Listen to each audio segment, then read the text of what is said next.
झूठ बोला कि मैंने लिंग पार पा लिया है करके झूठ बोले थे। कौन? ब्रह्मा। तो झूठ बोलने के कारण भगवान के तीसरे नेत्र से प्रकट हुआ था काल भैरव। बोलो काल भैरव भगवान की जय। और काल भैरव ब्रह्मा के 5वें सिर को काट दिया था। और 5वें सिर को काटने के बाद में भगवान भोलेनाथ ने आज्ञा दिया, काल भैरव तुम काशी में जाओ और वहां पाप मोचन के नाम से प्रसिद्ध होगा तुम्हारा स्थान, वहां के कोटवाल बनोगे। काल भैरव से कहा था, इसलिए काल भैरव काशी का कोटवाल है। जब प्रधानमंत्री आते हैं ना कहीं भी, तो डीएम से पहले परमिशन लेते हैं। डीएम अगर परमिशन देता है, जिले के अधिकारी डीएम होता है, जिले के अधिकारी जब परमिशन देता है तब प्रधानमंत्री आते हैं। ऐसे ही विश्वनाथ तो काशी में है, पर डीएम जो है कोटवाल वो काल भैरव भगवान है। इसलिए काल भैरव का भी दर्शन करना चाहिए। तो इस तरह से काल भैरव का भी भगवान का अवतार हुआ। बोलो काल भैरव भगवान की जय। इस तरह से बहुत सुंदर अवतार हुए भगवान काल भैरव का भी। और आइए, भगवान एक वैश्यनाथ भगवान का अवतार हुआ। शंकर भगवान का एक रूप है वैश्यनाथ। बड़ी सुंदर कथाएं हैं, मन को लगाना बहुत जरूरी होता है, क्योंकि जाना कहाँ जाएंगे, क्या करेंगे, घर में ही जाना है, समाज में घर में जाएंगे, नून तेल लकड़ी का ही कार्य है सब। इसलिए सबसे बड़ी कथा है, जीवन में एक बार कथा आ गई दिल में तो शंकर भगवान के एक दिन जाना है, विश्वनाथ महादेव के कैलाश धाम जाना है। ये अवश्य आप इच्छा करें, ये इच्छा आपकी जरूर भगवान तक पहुंचा देते हैं, क्योंकि जो शिव कथा को श्रवण करते हैं वो रुद्र एवं न संशय, वो साक्षात रुद्र हो जाते हैं। तो इस तरह से वैश्यनाथ भगवान की कथा है।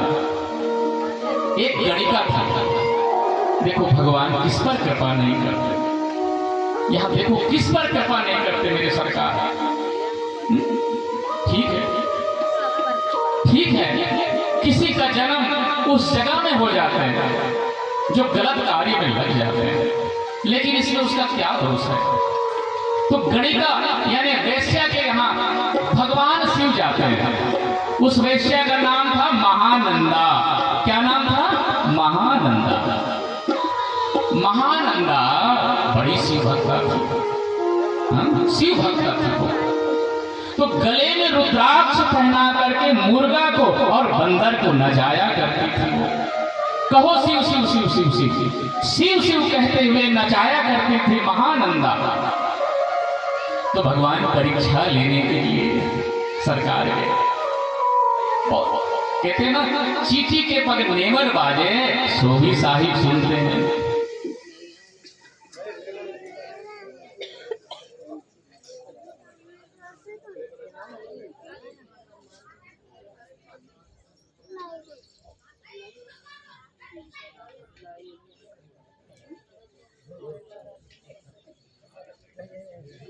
ये भाव से सब लोग ओम नमः शिवाय, ओम नमः शिवाय, ओम नमः शिवाय,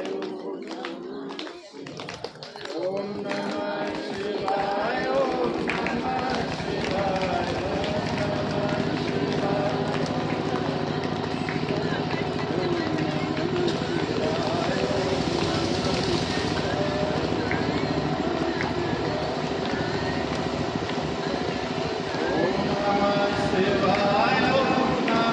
शिवाय ओम नमः शिवाय, ओम नमः शिवाय, नमः शिवाय, ओम नमः शिवाय, ओम नमः शिवाय, ओम नमः शिवाय, ओम नमः शिवाय, ओम नमः शिवाय।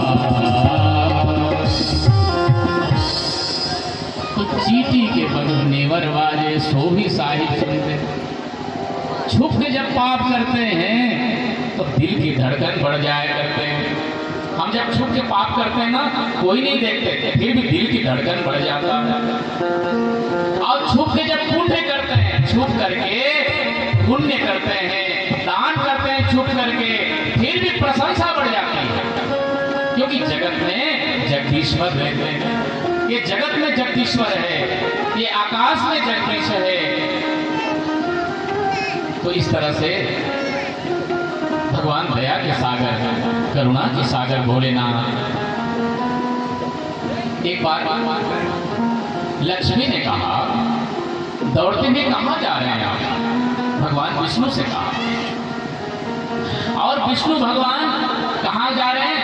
गजेंद्र, जो गजेंद्र थे हाथी, वो मगरमच्छ से हार गए। अब हाथी को लगा मैं, अब मेरा प्राण नहीं रहेगा, प्राण संकट में आ गए। तो हाथी ने सूंड में लपेटा कमल को और छोड़ दिया, प्रभु मेरी रक्षा करो। क्या कहा?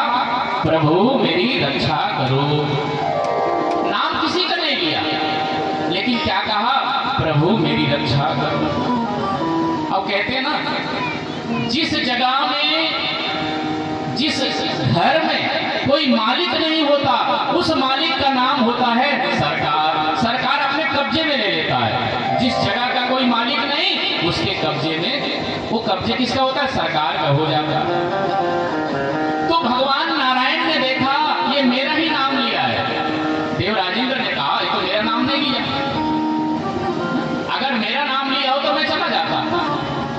तो देव राजेंद्र ने सोचा मेरा नाम लिया नहीं लिया। भगवान विष्णु ने विचार किया ये तो मेरा ही नाम है। क्यों? क्योंकि मैं तो सरकार हूं।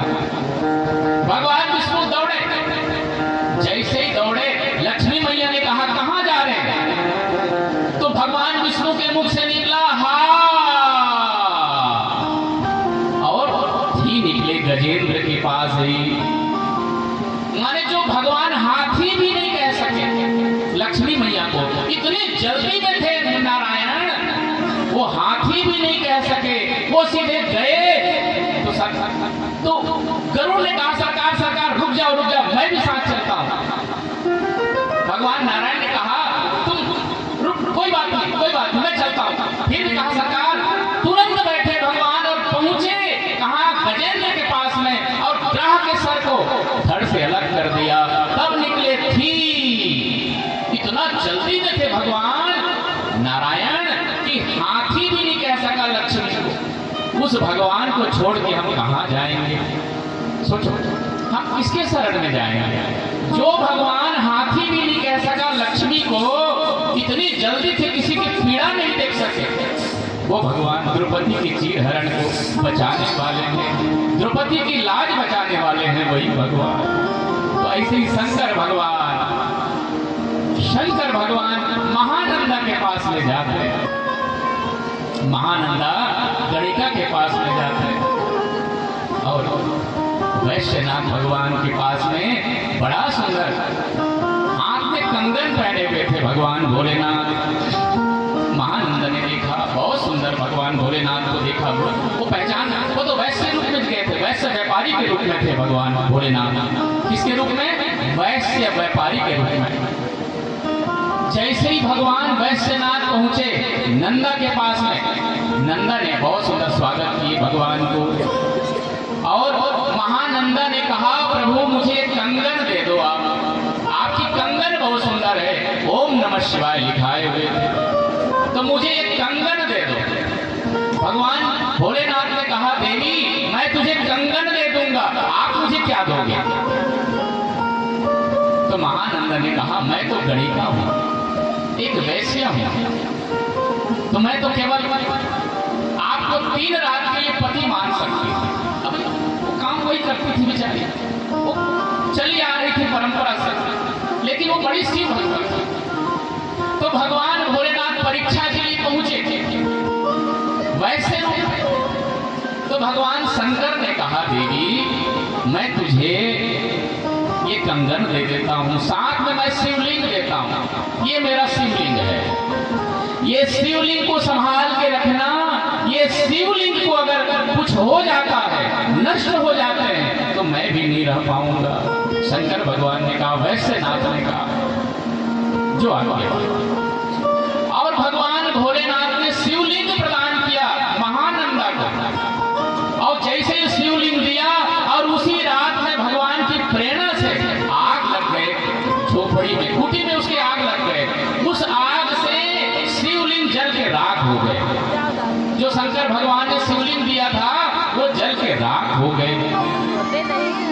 जल के राख हो गया तो शंकर भगवान वैश्यनाथ ने कहा, देवी मैंने कहा था ना, जिस दिन मेरा शिवलिंग नहीं रहेगा मैं भी नहीं रहूंगा। और शंकर भगवान अपनी माया से अग्नि में कूद पड़े, चला गया अग्नि में। हाँ, महानंदा ने देखा मेरे कारण मेरे वैश्यनाथ जो मेरे पतिदेव के रूप में थे 3 रात्रि के लिए, वो मेरे कारण जल के राख हो गए, मैं भी अब शरीर को नहीं रखूंगी। ऐसे करके महानंदा अग्नि में प्रवेश करने लगी। अब जैसे प्रवेश करने लगी महानंदा, शंकर भगवान प्रकट हो गए। बोलो शंकर भगवान की जय। शंकर भगवान प्रकट हो गए, महानंदा से कहा, देवी वरदान मांगो। देखो तो महानंदा ने कहा, प्रभु मेरी कुल की जो परंपरा है, मेरी माँ जो ये वैश्यगामी करते थे, सबका उद्धार कर दीजिए आप। और सबका उद्धार कर देते शंकर भगवान, उस पूरे कुल का उद्धार करते। देखो हम लोग मुंह बना लेते हैं किसी को देख करके, पर भगवान आते तो हैं उन्हीं के लिए जो समाज से तिरस्कृत है, जो मतलब दीन दुखियों के लिए भगवान आते हैं। इसलिए वही कार्य करते हैं शंकर भगवान या भगवान राम जो सबरी के यहाँ गए भगवान। इसीलिए तो भगवान जो है दीन दुखियों के दुख दूर करते हैं।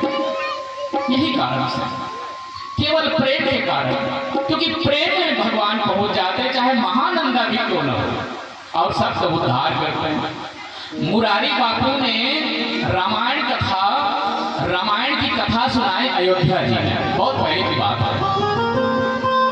उसका भाव था मानस गणिका। बहुत विरोध किया मुरारी बापू के ऊपर में।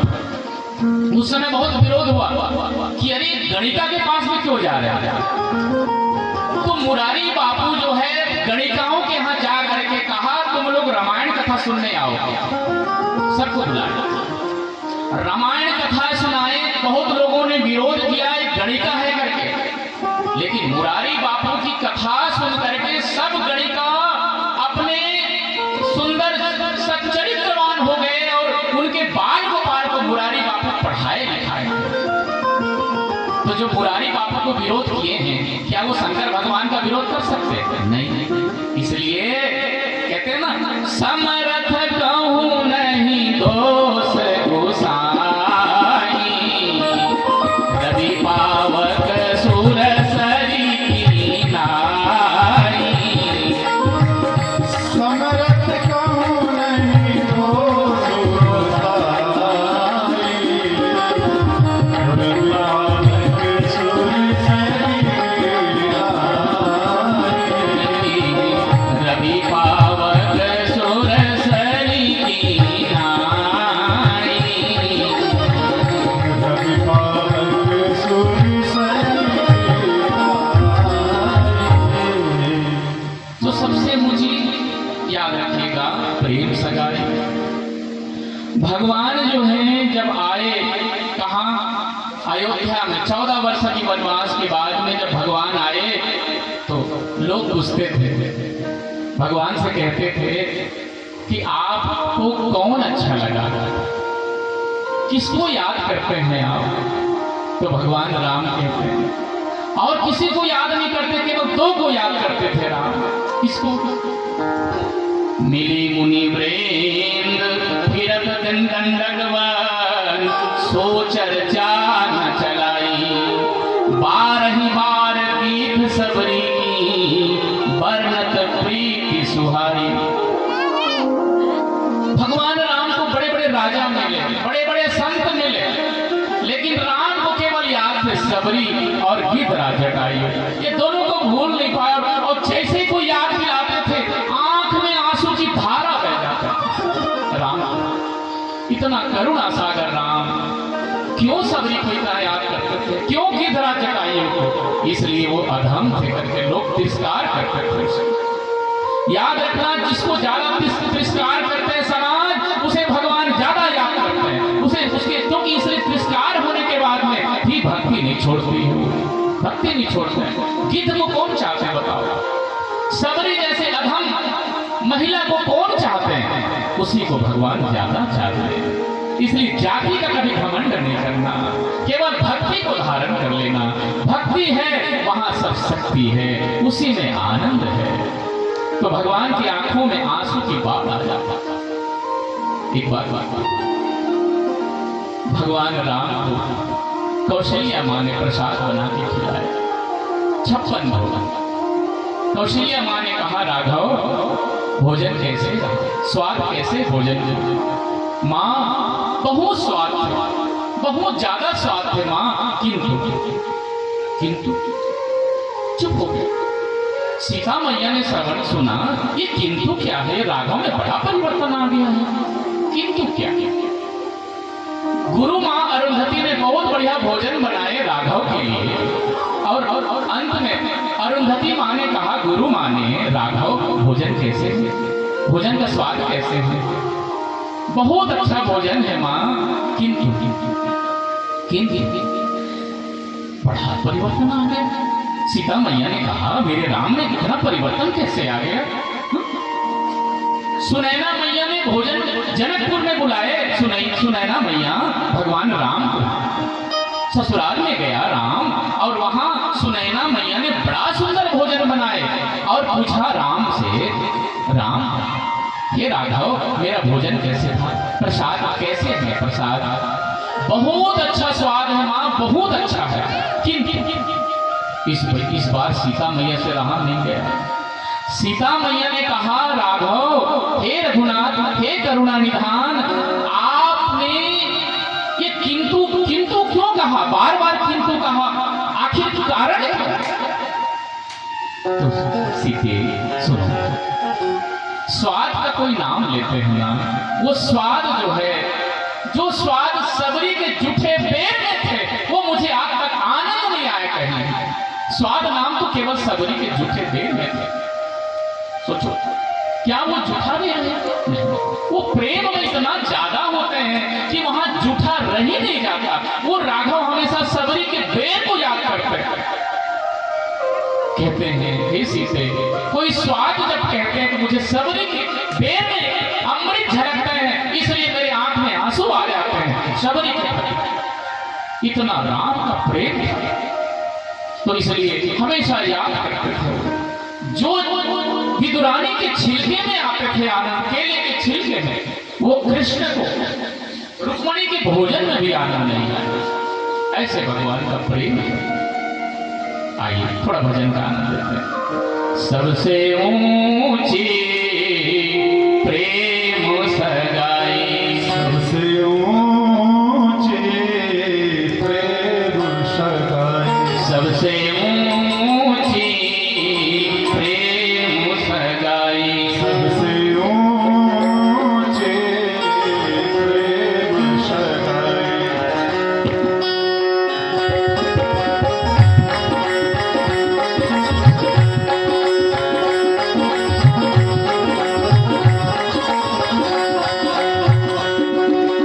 दुर्योधन को मेवा त्यागे,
जिसको जो चाहना भगवान आगे जिसको जो चाहना पूजन जो करना है बारी बारी से पूजन भी करना और आगे जो हाथ उठाते हो झूम लेते हुए जय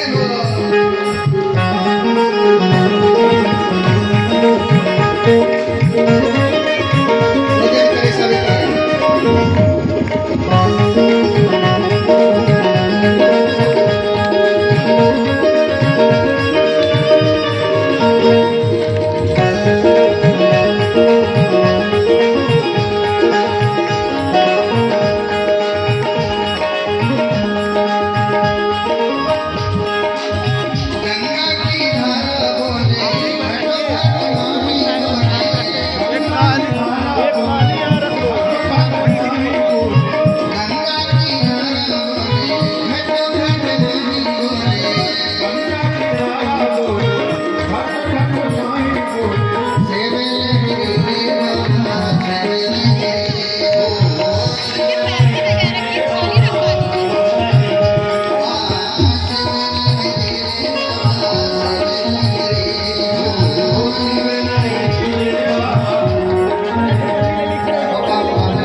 करो संग